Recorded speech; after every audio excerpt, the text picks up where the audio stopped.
Good afternoon, everybody. Welcome back. I got a busy week ahead of us. Before I get started, I want to just give you a quick update on something. I know in the past there's been several questions about the president donating his salary to charity. I got an update for you on that. To that end, the president has spoken with council and made the decision to donate his first quarter salary in total to a government entity. And he has chosen this quarter to donate it to the National Park Service.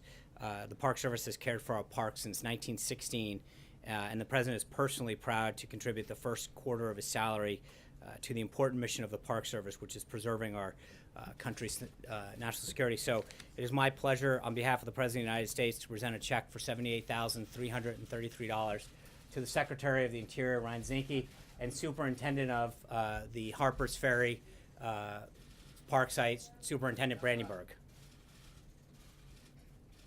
So, no, it's straight up. It is every penny that the president received from the first quarter since the day that he was. It's not a full quarter. It is, yeah, right, because the Constitution says that. Sorry, that was. So it's from January 20th, noon forward. We think it'll cash, though. With that, I'm going to let Secretary Zinke make a few comments about the Department of Interior and the work that they're doing, and hopefully the President's. So. Well, thanks. And I'm Secretary Zinke from the Department of Interior, for those that don't know me. Obviously, great to be with you. Those that don't know me, I get my inspiration from Teddy Roosevelt. And the motto now in the Department of Interior, if you go to Yellowstone and have the opportunity to look at the Roosevelt Arch, it says, inscribed in stone, is for the benefit and enjoyment of the people. And that's our pledge. So for those that aren't familiar with the Department of Interior, we span 12 time zones, from the Virgin Islands all the way to Palau. And within our holdings are 20% of the nation's land. We have 417 national parks. We have 562 federally recognized Indian nations, 567 wildlife refuges, and 221 wilderness areas. And I'm the steward of our nation's finest and most majestic holdings. After riding the horse on my first day, we've been pretty busy. Just on public lands alone, I've signed directives on the first day to expand public access. Important if you're in the West, especially in the far West, as Montana is. We made sure we increased opportunities for traditional hunting, fishing, and conservation efforts, and we've invested millions across 12 states on preserving our conservation efforts there. On energy, that was much of last week was spent on energy. We held one of our most successful leases, 122,000 acres for wind development on federal lands off Kitty Hawk, North Carolina. We also stopped the war on coal by continuing the coal leasing program, and I established an oversight committee to review and analyze across the board rents, royalties on our federal lands, with the objective of, number one, being transparent, number two, being Reagan, trust but verify, and number three, making sure the taxpayers that own the public lands are getting fair value. On the management side, we have unfortunately uncovered a lot of internal controls that weren't there. There's been in the news several incidences of sexual harassment and a culture of discrimination. And you can hear it from me. I put policies forth, zero tolerance for sexual harassment or discrimination. We have 70,000 full-time employees, and each employee deserves the right to enter a workplace that's innovative, teamwork, but free from harassment. On the brighter side, we will pilot the first ever dog-friendly Department of Interior. Puppy Day is coming up, so we've established that. And people ask, why are you doing that? Well, some of it is we compete on millennials. So we're trying to develop ourselves as a friendly department that's going to work with people. We're going to be an advocate for collaboration, and in doing that, we're going to start with being dog friendly. And also, we've taken to Twitter. As you know, this administration is Twitter friendly.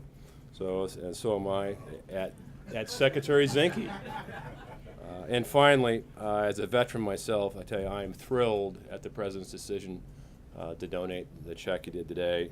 I did talk to the President last night, and he has decided, as you know, donate his entire quarter salary, and we're going to dedicate it and put it against the infrastructure on our nation's battlefields. We're about $100 or $229 million behind in deferred maintenance on our battlefields alone, and that's on our 25 national battlefields, and we're excited about that opportunity. So thank you very much for the opportunity to be with you, and thank you for American people to trust the stewardship of our nation's greatest holdings with us. So I'd like to thank our superintendent, Brandyburg, for being here. He's Harper's Ferry. If you haven't been out there, please do. With that, I'll turn it back to Sean. I will take questions. How's that war on coal thing working there? You're saying that you're going to open it up because of war on coal. Isn't that kind of contrary to what Teddy Roosevelt wanted in preserving the land? Well, there's no doubt three things. One is environmentally, it's better to produce energy here under reasonable regulation than watch it get produced overseas with none. Secondly, jobs matter. There's a social cost of not having a job. In some of our communities, coal, mining, forestry are the only job. And you can take it from the Crow Nation in Montana, which I'm familiar with. Like Chairman O'Coyote, the chairman, once said, is it a war on coal is a war on the Crow Nation, and coal jobs are the only jobs. And lastly, national security. It is, from a SEAL perspective, it is better to make sure we're not held hostage on our energy needs in this country. And like you, I don't want my kids, sons and daughters, to have to fight for war over energy resources we have here. So national security is critical in our energy picture. And look, the world is safer when America is stronger. And America is stronger as not being dependent on foreign sources for energy. We can do it here right, and we will. I'm the steward, and certainly we're not going to sell or transfer public land. And I don't pick winners and losers. So coal isn't getting any more of a better deal than anything else. We'll let the market play, but I want to make sure that what we do is cost effective and it produces reliable, abundant, and affordable energy. But I think to the point, are you going to return the land to its original pristine value I'm when a you're Boy done? Scout. I'm a Boy Scout. So I was taught long ago that when you leave a campground, you leave it in the same or better condition you found it. And that's why we're looking at royalties and make sure we have a reclamation program that makes sense. All of us want clean air, clean water, and I'm concerned, as well as you are, to make sure what we're doing is in the best interest of the public in perpetuity. So last question, ma'am. Have you thought about redesignating the Gold Butte Monument in Nevada? We are looking at everything across the board. When I came in, there was a lot of talk about different monuments in different places, and I've talked to the senators. And so everything's on the board, looking at it. No monument in specific, but looking at the process, look at the law, making sure that the monuments follow the law on there. And at the end of the day, it's important that we operate collaboratively. If you're outside of Washington, D.C., there's a lot of anger out there. And I want the Department of Interior, our rangers and land managers, to be first viewed as rangers and land managers, not law enforcement. I don't want to be us to be heavy-handed, and I want us to work with local communities because that's where we're embedded. Our rangers, you know, they have children, they play soccer, they coach, they do all those things. I want to make sure the Department of Interior is the department that works with local communities, works with the states, and we want to be the YEP team. That means be an advocate rather than an adversary. Thank you, guys. Thanks, Mark. Thanks. We'll come back. Okay, I know it's already been a full first day back, but I want to run down a couple of quick things that happened over the weekend. We're fortunate to be championing many great causes during the month of April that are near and dear to the White House. We released several proclamations on Friday that are all available at whitehouse.gov. This morning, specifically, the President proclaimed April 2nd through the 8th as National Crime Victims' Rights Week.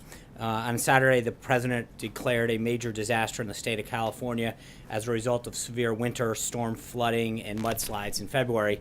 Federal assistance will be supplementing recovery efforts in the area moving forward. Also on Saturday, the Vice President traveled to Columbus, Ohio to discuss American jobs and the economy. He spoke with business leaders at Dynalab, an American-owned operated electronic manufacturing services company. The Vice President told the crowd that the actions that the President has already taken to create jobs in this country make it easier to do business, from taking a serious look at the regulatory process to ushering in a new era of American energy. With respect to today, the President, as you know, welcomed President al-Sisi of Egypt to the White House this morning. The two presidents had an honest discussion focused on areas of cooperation. The President made clear that this is a new day in the relationship between Egypt and the United States, and the President affirmed his strong support of the Egyptian people. It was a candid dialogue during which they discussed both areas of cooperation and of concern. Also this morning, the White House released the official portrait of the First Lady, which is similarly available on whitehouse.gov. And just about now, the President began a meeting with Secretary of State Tillerson, where they're expected to discuss several topics, including the Secretary's recent trip to Brussels, where he attended the NATO Foreign Ministers meeting. As you may have known, just prior to the briefing, the Senate Judiciary Committee voted to advance the President's selection for Neil Gorsuch to the full Senate. While the White House was pleased that beyond the committee partisan vote, more Democrats have moved past partisan obstruction to acknowledge that Judge Gorsuch is simply qualified and deserving of being on the bench. But we're obviously disappointed that the overwhelming majority of them are still playing politics with the nation's highest court. If the Democrats get their way, and I know the numbers are looking that way, this is going to be the first successful filibuster of a nominee to join the Supreme Court, which is clearly unprecedented. With a vote on Judge Gorsuch expected Friday, the American people will see which senators are willing to keep this seat open to get in the way of President Trump making progress on one of his most significant choices so far. Also today opens the application process for this year's H-1B visas. The President has spoken about the H-1B visa program in the past. The White House acknowledges that there are issues with the program as it currently stands. However, there are several laws that are on the books that went unenforced in the previous administration. As the Department of Justice made clear in its release this morning, the Trump administration will be enforcing laws protecting American workers from discriminating hiring practices. Looking ahead to the schedule for the rest of the week, the President will host a CEO town hall meeting on the business climate tomorrow morning, and then in the afternoon he will make remarks to the 2017 North America's Building Trades Union National Legislative Conference. On Wednesday, as I mentioned last week, he will host His Majesty Kim Abdullah II of Jordan. And on Thursday, after welcoming participants of the Wounded Warrior Project Soldier Ride, the President will depart for a visit with President Xi of China to Mar-a-Lago. The President has been briefed on the devastating flooding that has killed several hundred people in Colombia, and we are working closely with the governments of both Colombia and Peru to support efforts to address the extensive losses and damage caused by this natural disaster. The President has also been briefed on today's attack at the St. Petersburg metro. The United States condemns this reprehensible attack and act of violence. Our thoughts and prayers are with the injured and with the Russian people as we extend our deepest condolences to the loved ones who have been killed and injured. Attacks like these on ordinary citizens just going about their lives remind us that the world must work as one to combat violence in all forms. The United States is prepared to offer assistance to Russia that it may require in investigating this crime. And with that, I'd be glad to take your questions. Cecilia. Thanks. A couple questions on the same topic. Jared Kushner's trip to Iraq today. Why is he there and not the Secretary of State today? What's the message that the President is sending by having Jared Kushner be the one to take this trip? I don't think it's not a binary choice. In this particular case, both Jared Kushner and Tom Bossert, the Assistant to the President for Homeland Security, are on the trip at the request and invitation of the Chairman of the Joint Chiefs of Staff, who was going there and believed it was an opportunity for both of them. It's ironically the first trip for both Mr. Kushner and Mr. Bossert. They're going to receive briefings and updates with respect to what's going on the ground, our military involvement there, and our efforts to defeat ISIS. Jared's going to specifically express the commitment of the United States to the government of Iraq, meet with U.S. personnel engaged in the campaign, and Mr. Bossert will participate in meetings and briefings to reinforce the strong U.S.-Iraqi partnership to defeat ISIS. But it's not like this is a one-shot deal. In the course of conversation and extensive meetings, that invitation was extended, and they took it up. His portfolio is jam-packed and has grown in recent weeks. Among the things that's our understanding that are in his portfolio, he is to broker Middle East peace and overhaul the federal government. Can he do all of these things? I think not to. It's not like he has a team that he oversees, and I think there's a lot of areas that he has been working very diligently on behalf of the government, on behalf of the president's agenda. So going over and getting a first-hand understanding of the work that's being done, to thank the government of Iraq, to see some of the sacrifice and progress that our team is making on the U.S. side, is an opportunity that I think every government official and every member of the media should frankly take advantage of if offered that opportunity. Matt? A recent ProPublica report out today revealed that President Trump can draw money from his businesses at any time without disclosing it. So on that, I have two questions. Okay. One, has the president withdrawn any money from his businesses since taking office? And two, can the White House commit that the president will disclose future withdrawals if they take place? I'm not sure what he's withdrawn. I think that I'm somewhat surprised in the sense that anyone would find it shocking. A blind trust, or any kind of trust rather, the whole entire point of setting it up is that somebody can withdraw money. I mean, that's frankly part of the point of setting it up. So then why was this change not made? It was made after. No, that just, no, the I do, report but I'm again, I referencing, think okay. that you just went and started to say this change was made. I'm not aware that there was any change. Just because a left-wing blog makes the point of something changing doesn't mean it actually happened. I'm not aware that there was ever a change in the trust. And the idea that the president is withdrawing money at some point is exactly the purpose of what the trust, why a trust is set up, regardless of an individual. So, just last question on this. So you're not saying whether or not it has changed, just to clarify. You're not sure whether. No, this no, was I'm added? actually, to the best of my knowledge, it hasn't changed. Cool, thank you. Olivia, sorry. Thank you. Same seat, wrong person. Yeah, that's right. I got a couple for you. One, there are multiple reports the administration is looking at arms packages for Taiwan, including missile defense and fighter jets. Can you confirm or clarify or deny those reports? I'm not going to discuss. Okay, and then last August, the president sharply criticized then President Obama for not making more of a public case for human rights throughout the Muslim world, throughout the Arab world. You guys have now said that it's better to raise those issues privately. I'm trying to understand the evolution of the thinking there. What changed his mind? What changed? The president's mind. I think the president recognizes that those are conversations where we can, as I said in the statement, that there are areas of that we can work with in cooperation and concern, and that's best discussed privately in terms of how we address areas that need to be discussed like that in order to make progress on them. I don't think that should be a huge surprise. Did you raise them in this meeting? Do you know? Again, I'm not going to get into what they discuss privately, but I will tell you that we understand the concern, and I think those are the kind of things that I believe progress is made privately. Sarah. Thanks, Sarah. John. I have two. One, has President Trump spoken with President Vladimir Putin about the terror attack in Russia? Not yet.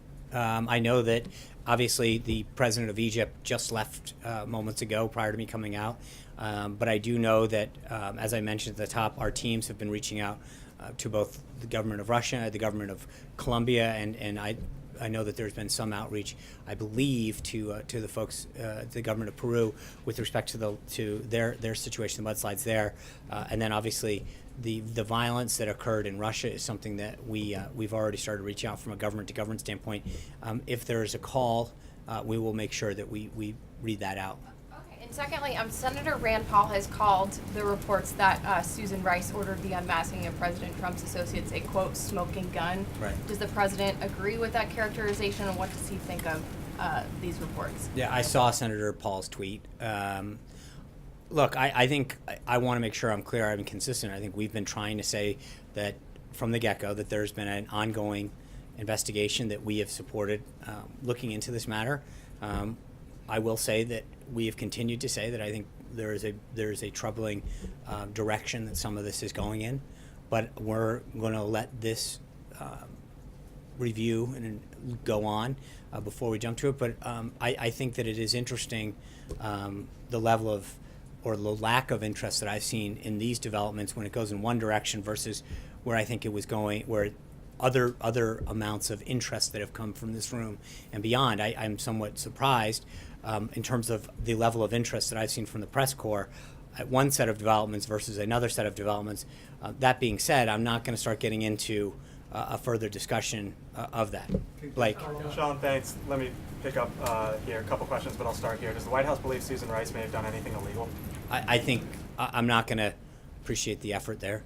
I'm not going to start going down that road. As we've said before, if we go down one road, we need to go down them all. And I think at this point, we have supported this review that we've asked for.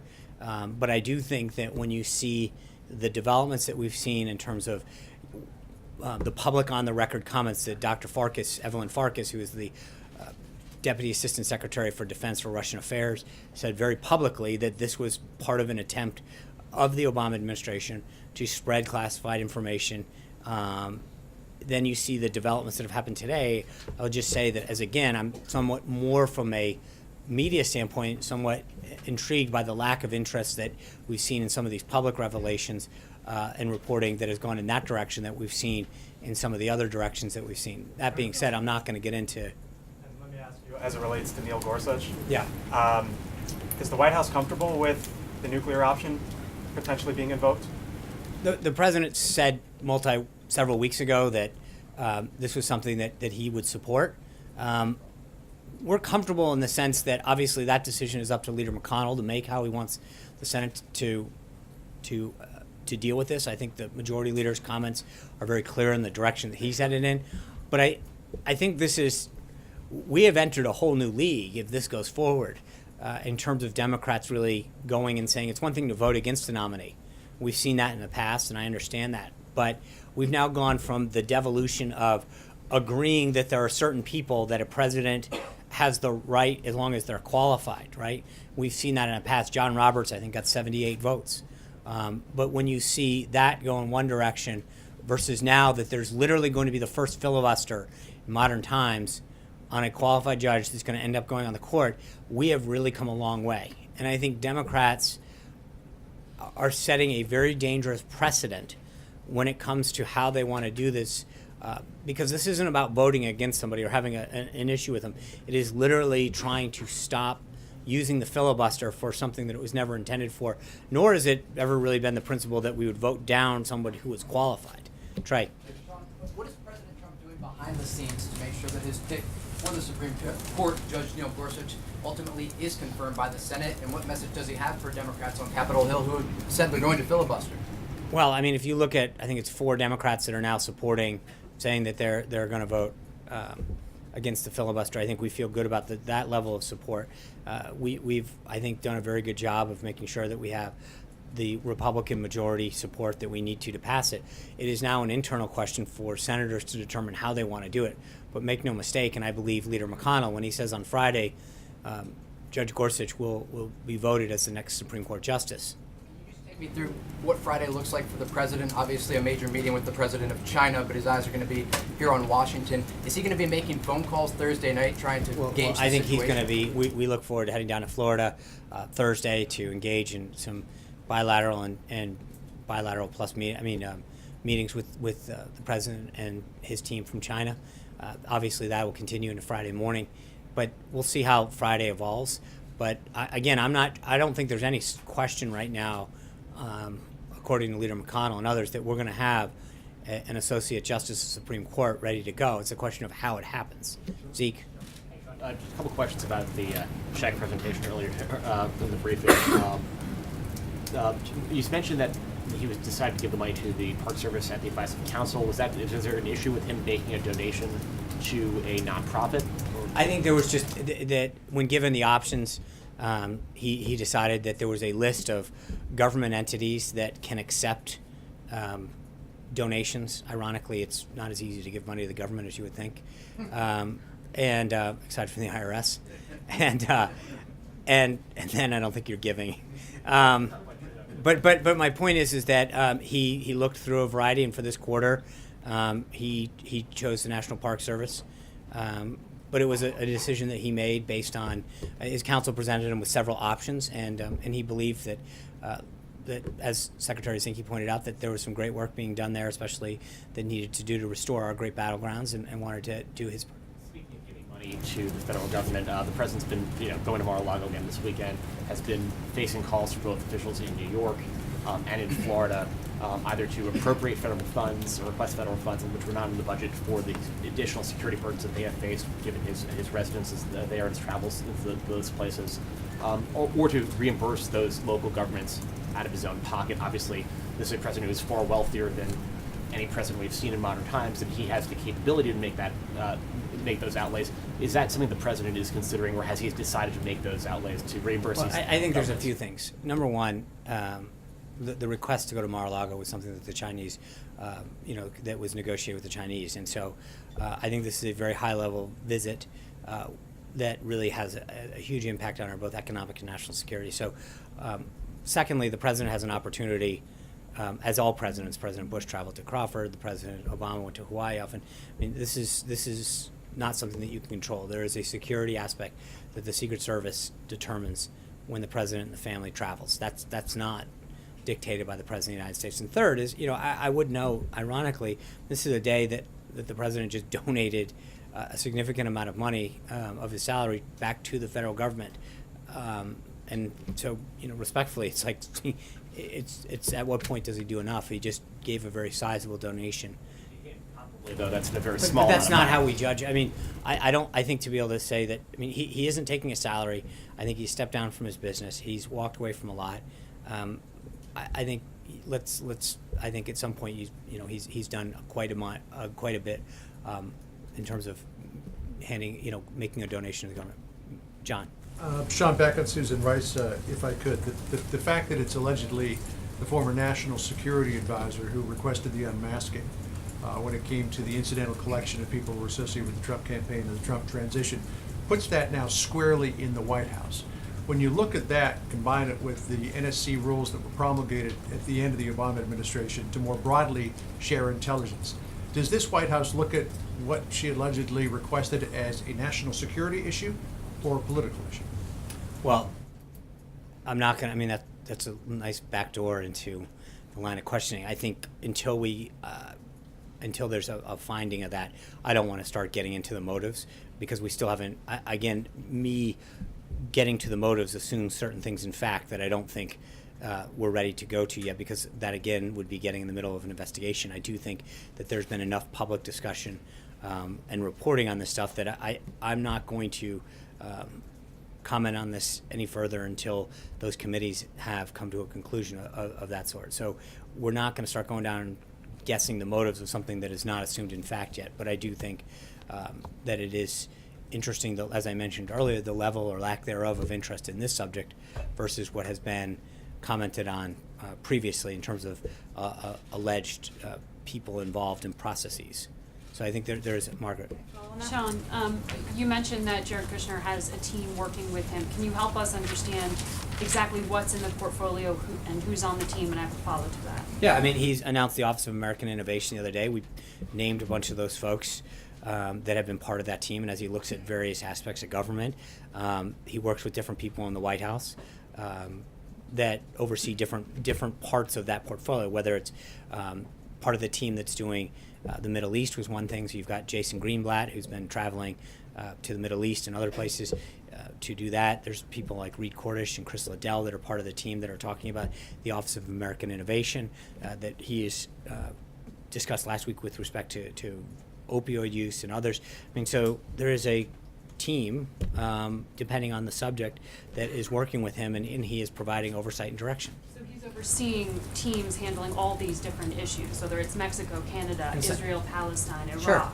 Saudi. Well, again, remember on Iraq, don't go too far there. He was invited by the chairman of the Joint Chiefs of Staff, as was Tom Bossert, the assistant to the president for Homeland Security, to see the work that's being done there firsthand. I don't think to sort of then translate into he's overseeing Iraq. is an accurate assessment. He was invited to go see something by the chairman of the Joint Chiefs of Staff, and he's doing it. But my follow on that is, I appreciate how he's in such a unique position and so trusted by the president. But there are people who could look at the situation and say, the White House isn't meant to be run as a family business. There are institutions with experienced diplomats who have Right. years of decades of linguistic and experience on the ground. But, with respect to what?